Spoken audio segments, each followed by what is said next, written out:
اللہ فرماتا ہے اور اے محبوب اپنے قریب تر رشتہ داروں کو ڈراؤ۔ اس پر تھوڑی سی گفتگو گزشتہ جمعے کی تھی، پھر سنیے۔ قرب، قریب، اقربا، یہ ہم لوگ لفظ اپنی عام زبان میں بھی بولتے ہیں، بھئی یہ شخص مجھ سے بہت قریب ہے۔ کچھ رشتے ہیں جو رب نے بنائے ہیں، ماں باپ ہیں، بہن بھائی ہیں، جو رشتے رب کی طرف، کچھ ہم بنا لیتے ہیں، دوست احباب وغیرہ۔ تو یاد رہے جو بھی جتنا قریب ہے وہ آپ کے مقرب یا قریبی لوگوں میں ہی شمار ہوگا۔ آپ نے دین کے معاملے میں کوئی رعایت نہیں کرنی، ورنہ اس کے نتائج آپ کے سامنے آتے ہیں۔ آج کل کیا ہو رہا ہے، بھئی یہ قریب تو ہے مگر ناراض ہو جائے گا، اس کو کچھ کہوں گا تو یہ ملنا چھوڑ دے گا، تعلق ختم ہو جائے گا، ہمارا کاروبار ہے اس کے ساتھ وہ ختم ہو جائے گا۔ تو شریعت کی بات میں آپ اگر کسی کا لحاظ کر رہے ہیں کلمہ حق کہنے میں، تو یہ آپ کے لیے یہ جو رعایت ہے یہ اچھی بات نہیں ہے۔ والدین ہوں، اولاد ہو، سبلنگز آپ کے بہن بھائی ہوں، آپ کے رشتہ دار ہوں، ماں کی طرف سے، باپ کی طرف سے، سسرالی وہ بھی ایک رشتہ، اس کے دوست احباب، اگر دین کی کوئی بات ہے اور وہ حق بات ہے تو آپ نے ضرور کرنی، آواز آئے، کرنی ہے۔ ہاں، اصل مسئلہ ہے کہنے کے انداز میں، کہ کس انداز میں کرنی ہے، لٹھ مارنی ہے، مشین گن چلانی ہے، یا طریقے سے کرنی ہے۔ آپ پیار سے اچھے انداز میں بات کریں، شریعت کی بات میں لحاظ نہیں ہوگا۔ مثلاً آپ کے گھر میں کوئی حرام کام کرتا ہے اور آپ دیکھ رہے ہیں اور آپ اس پر بول نہیں رہے، کچھ نہیں کہہ رہے، بھئی مجھے کیا ہے، وہ خود اپنا حساب دیں گے نا۔ اگر مجھے صحیح معلومات ہے تو میں نے اس کو روکنا ہے۔ میں اس کے آپ کو کتنے واقعات اور مثالیں سناتا رہتا ہوں، آپ سنتے رہتے ہیں۔ حضرت سیدنا عمر فاروق رضی اللہ تعالی عنہ کا وہ واقعہ میں نے کتنی مرتبہ آپ کو سنایا۔ وہ رات کے وقت گشت کیا کرتے تھے، جس کو آج کی زبان میں پیٹرولنگ کہتے ہیں، کہ لوگوں کی خبرگیری، کہ لوگوں کے بارے میں لوگ آرام سے سوئیں، ان کو کوئی تنگ نہ کرے، کوئی خرابی نہ ہو، تو آپ حفاظت کے لیے گشت کرتے تھے، نیند قربان کر کے۔ آج کل کے بادشاہوں کے لیے ہمیں جاگنا پڑتا ہے، پہلے لوگ جاگتے تھے لوگوں کے لیے، اب لوگوں کو جاگنا پڑتا ہے حکمرانوں کے لیے، الٹا معاملہ۔ ایک گھر سے صبح کا وقت تھا، فجر سے کچھ پہلے آپ اپنے گشت کر کے واپس آنے لگے، راستے میں کسی کی ٹو لگا کر بات سننا، کسی کے ہاں جھانکنے کی اجازت نہیں۔ اگر کوئی شخص آپ کے گھر میں کوئی سوراخ ہے اور اس سے جھانک رہا ہے، اجازت نہیں آپ اس کی آنکھ پھوڑ دیں، تو شرعاً مجرم بھی نہیں ہے۔ اس حد تک شریعت نے پردہ داری رکھی ہے، اب لوگ نہ کریں وہ اور بات۔ جو بات میں کرنے لگا وہ یہ کہ سیدنا فاروق اعظم کے کان میں آواز پڑی کہ ایک ماں اپنی بیٹی سے کہہ رہی تھی، بیٹی جلدی اٹھو اور بکریوں کا دودھ دوہ لو اور اس میں تھوڑا سا پانی ملا لو۔ یہ الفاظ حضرت فاروق اعظم کی سماعت میں، ان کے کان میں پہنچ گئے، آپ رک گئے۔ کسی کی باتیں سننا منع ہے، لیکن جب ضروری یا کوئی خاص مرحلہ ہو اس میں حکم اور ہوتا ہے کہ یہ تو ملاوٹ ہو رہی ہے، اور رسول اللہ صلی اللہ علیہ وسلم کا فرمان کہ جو ملاوٹ کرے وہ ہم میں سے نہیں ہے۔ ہم میں سے کا مطلب مسلمانوں میں سے نہیں ہے، یعنی وہ کام مسلمانوں والا نہیں کر رہا۔ آپ رک گئے۔ بیٹی نے کہا، اماں میں اٹھتی ہوں دودھ دولوں گی لیکن اس میں پانی نہیں ملاؤں گی۔ ماں نے کہا، بیٹی تجھے پتا ہے تیرا باپ زندہ نہیں ہے، انہی بکریوں کے دودھ پر گزارا ہے، اگر تو تھوڑا سا پانی ملا لے گی 2 پیسے زیادہ آ جائیں گے، تم لوگوں کے لیے گزر بسر میں آسانی ہوگی۔ اس نے کہا اماں میں دودھ ضرور دوں گی، پانی نہیں ملاؤں گی۔ اس نے کہا بیٹی میں تیرے بھلے کے لیے کہہ رہی ہوں۔ تو اس نے کہا کہ نہیں، میں ایسا نہیں کروں گی، کیونکہ امیر المومنین حضرت عمر کا بھی حکم ہے کہ کوئی ملاوٹ نہ کرے۔ لڑکی نے جب یہ کہا تو ماں نے کہہ دیا کہ اس وقت کوئی امیر المومنین دیکھ تو نہیں رہے؟ تو بیٹی نے کہا وہ نہیں دیکھ رہے، مگر احکم الحاکمین رب العالمین اللہ تو دیکھ رہا ہے نا۔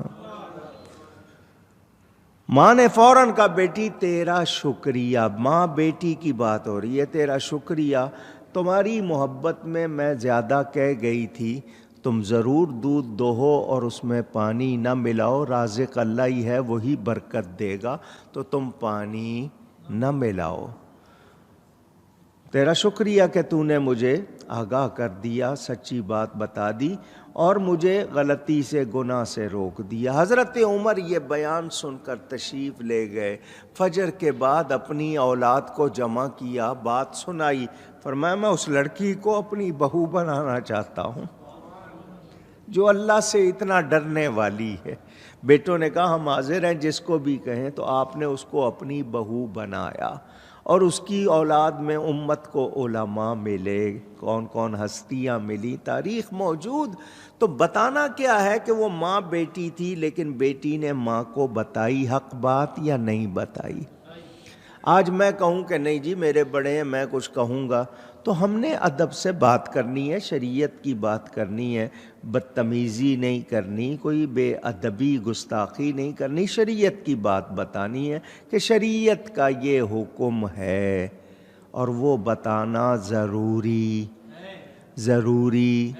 اب ہماری خواتین ہوں یا ہمارے نوجوان، فیشن کے نام پر بہت سے کام وہ کر رہے ہیں جن کا سختی سے منع کا حکم، بعض باتوں میں لعنت کا بیان، بعض باتوں میں وعید کہتے ہیں ایسی بات کو جس میں ڈر سنایا گیا ہو کہ اس کے انجام میں یہ ہوگا، تو ہمیں ڈرنا چاہیے۔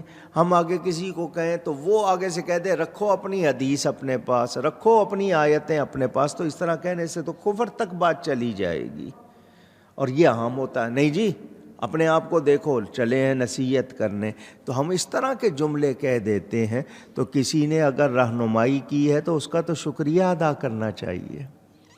ہم شکریہ ادا کریں گے تو کیا مطلب کہ ہم حکم الہی کو یا حکم رسول کو اہمیت دے رہے ہیں۔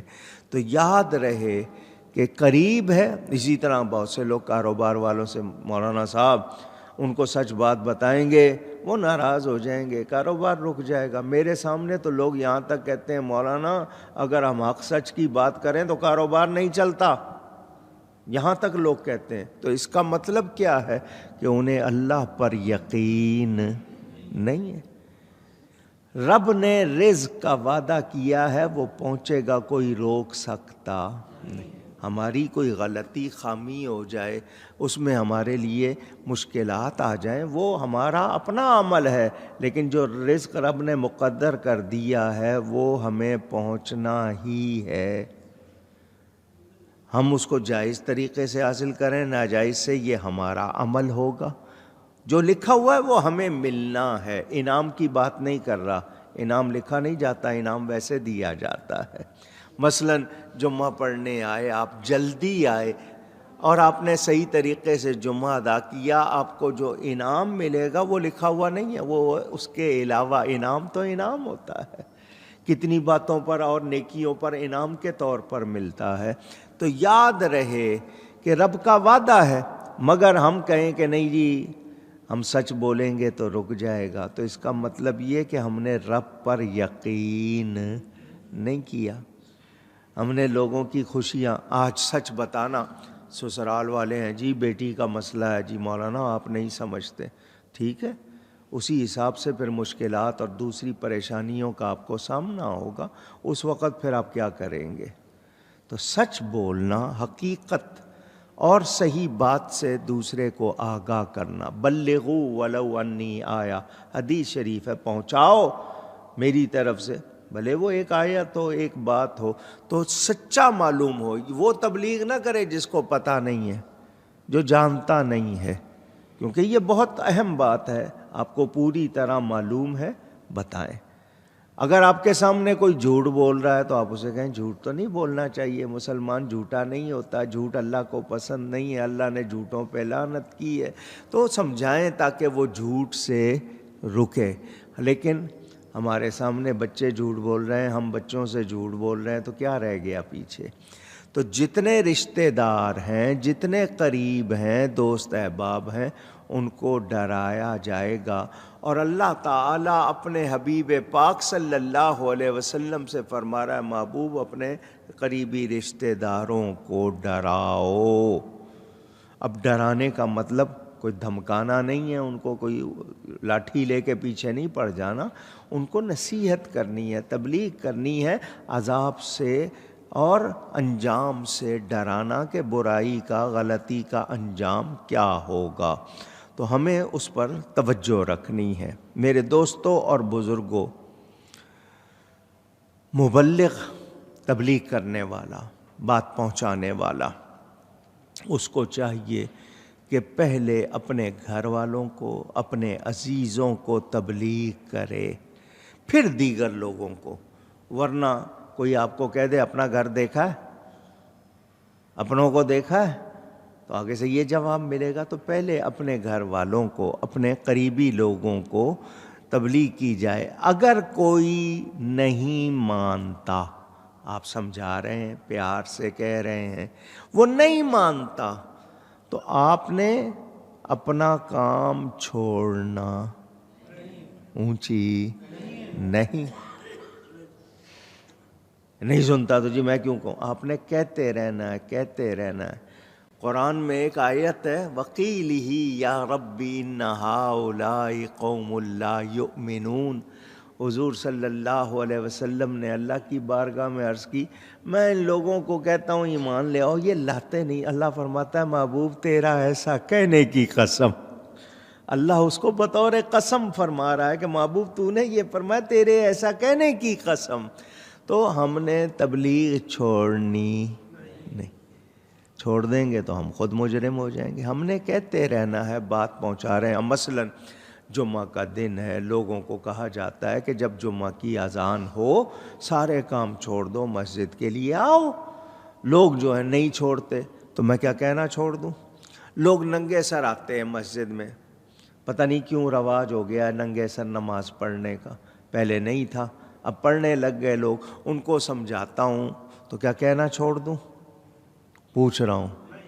ہم لوگ حنفی ہیں، ہم اونچی آواز میں آمین نہیں کہتے، تو لوگوں کو میں بتاؤں کہ جی آمین، جب میں سورہ فاتحہ امام پڑھے تو اس کے بعد آپ آمین کہیں، مگر آپ اپنے سانس کی آواز میں جو آپ کے کانوں تک آئے اس سے زیادہ نہ ہو۔ تو میں اگر یہ مسئلہ بتا رہا ہوں تو کیا بتانا چھوڑ دوں؟ پوچھ رہا ہوں۔ تو ہم نے کہتے رہنا ہے، لوگوں کو کہنا ہے کہ مسجد آؤ تو وضو کرتے ہوئے، پانی بہاتے ہوئے خیال رکھو کہ فالتو پانی نہ بہے۔ میں تو گھر میں بھی تاکید کرتا ہوں کہ اگر کوئی نل، جس کو ٹیب یا ٹونٹی کہتے ہیں آپ، اس میں سے قطرہ گر رہا ہے، میں نے کہا یہ قطرہ کیوں گر رہا ہے؟ واشر اس کی صحیح لگائیں، ہم اس قطرے کے بھی گناہ گار ہو رہے ہیں۔ ہم لوگ صابن لگاتے ہیں، صابن لگائیں اور نل کھلا ہوا ہے پوری اسپیڈ سے، تو وہ جو پانی بہہ رہا ہے اس کا جواب کون دے گا؟ اس کا حساب کون دے گا؟ تو چھوٹی چھوٹی باتیں ہیں، بتانی ہے، بار بار کہنی ہے، توجہ دلاتے رہنا ہے۔ تو کہتے ہیں نا ہیمرنگ، ہتھوڑا مارتے رہو تاکہ پتہ چلتا رہے، ورنہ لوگ بھول جائیں گے۔ تو بار بار 5 وقت آپ کو روزانہ اذان سنائی جاتی ہے، تاکید ہے، تو ہمیں یاد رکھنا ہے۔ کبھی کبھی نماز کا کوئی مسئلہ بتا دیں، لوگ کہتے ہیں مولانا صاحب سمجھتے ہیں ہمیں نماز نہیں آتی، تو بھئی ہو سکتا ہے کسی کی توجہ نہ ہو، اور یا آپ سے کوئی غلطی ہو رہی ہو تو کوئی سنا رہا ہے تو ناراض نہیں ہونا۔ تو حکم کیا ہے کہ اپنے رشتہ داروں کو، پہلے خاص اپنے عزیزوں کو، پھر دوسرے عزیزوں کو، پھر محلے والوں کو، پڑوسیوں کو، اور پھر دوسروں کو۔ ہم باہر تو سب کو کہتے ہیں، گھر میں کچھ کہتے نہیں۔ تو تو بتائیے کیا ہم بری الذمہ ہو جائیں گے؟ پوچھ رہا ہوں۔ اب وہ حدیث پڑھے، دوسرے لوگ اس کو جس انداز سے پیش کرتے ہیں ان کا وہ انداز درست نہیں ہے، وہ توہین کے انداز میں پڑھتے ہیں۔ حضور صلی اللہ علیہ وسلم اپنی پھوپھیوں کو، اپنے گھر والوں کو کہہ رہے ہیں نیکی کر لو، نیکی کر لو، قیامت کے دن میں تمہارے کام نہیں آؤں گا، کر لو۔ اب اس حدیث کو یہ کہہ کے لوگ کہہ رہے ہیں کہ حضور کام نہیں آئیں گے، ایسا نہیں ہے۔ اس کو میں نے کہا نا، وہ جس انداز میں پیش کرتے ہیں ان کا انداز گستاخانہ ہے، توہین والا ہے۔ یہ تاکید کیوں ہے کہ اگر کوئی یہ سمجھے کہ میں نبی کی اولاد ہوں، نبی کا رشتہ دار ہوں، تو مجھ پر کوئی فریضہ نہیں ہے، تو یہ بات واضح کرنی ہے کہ جتنا زیادہ تعلق ہے آپ کا عمل تو اتنا ہی بہتر ہونا چاہیے۔ آج سید کہلانے والے علماء یا پیر کہلانے والے، ان کا حال کیا ہے؟ آپ سب کو ایک لائن میں نہیں کھڑا کر سکتے، سب کا حال ایک جیسا نہیں، لیکن جو نظر آ رہا ہے وہ خود نماز نہیں پڑھتے، داڑھیاں نہیں رکھتے، ان کے لباس، ان کے انداز دیکھے جائیں تو حیرت ہوتی ہے۔ تو ان پر تو زیادہ ذمہ داری ہے وہ کہ زیادہ احتیاط کریں، اور بے احتیاطی میں وہ سب سے آگے ہیں، تو بتائیے پھر ان کی بات میں اثر ہوگا؟ اونچی غوث اعظم جیسا پیر و مرشد، مادر زاد ولی اللہ، ماں کے پیٹ سے ولی پیدا ہوئے، 40 سال عشاء کے وضو سے فجر کی نماز پڑھی ہے۔ اتنے بڑے ولی اللہ کے وہ تو اتنی محنت کریں۔ امام اعظم 46 برس عشاء کے وضو سے فجر پڑھ رہے ہیں، ساری رات عبادت کر رہے ہیں، وہ تو اتنی محنت کریں جن کی ولایت مسلمہ، جن کی شان مسلمہ، مسلمہ کے معنی مانی ہوئی، سب مانتے ہیں، وہ اتنے بڑے ہو کر اتنی محنت کریں، اور آج ہم کچھ بھی نہ ہوں اور محنت کا دور دور تک پتہ ہی نہ ہو، تو یہ کمزوریاں ہیں۔ اللہ کی رحمت ہمیں آوازیں دے رہی ہے، آؤ۔ وہ تو فرماتا ہے جو میری طرف بالشت بھر آتا ہے میں اس کی طرف پورا ہاتھ آتا ہوں۔ کیا مطلب؟ تم تھوڑا سا آتے ہو، میں بہت زیادہ آتا ہوں، یعنی تمہاری طرف اور زیادہ مہربانی ہوتی ہے۔ فرمایا جو چل کے آتا ہے میں اس کی طرف دوڑ کے آتا ہوں۔ تو کوئی آئے تو صحیح، ہم کریں نہیں کچھ اور دعوے کریں گے نہیں جی بخشے بخشائے ہیں، تو ایسی کوئی بات ہم دعویٰ نہیں کر سکتے۔ جن ہستیوں کے لیے ہے یہ بات ان کی شان ہے، ہم کہیں گے نہیں جی ہم بالکل بہشتی ہیں، تو ہم ایمان کے لحاظ سے امید رکھتے ہیں کہ انشاءاللہ ہم جنتی ہیں انشاءاللہ، مگر ہمیں کرنا کیا ہے اس کا بھی تو احساس ہونا چاہیے، کوشش کرنی چاہیے۔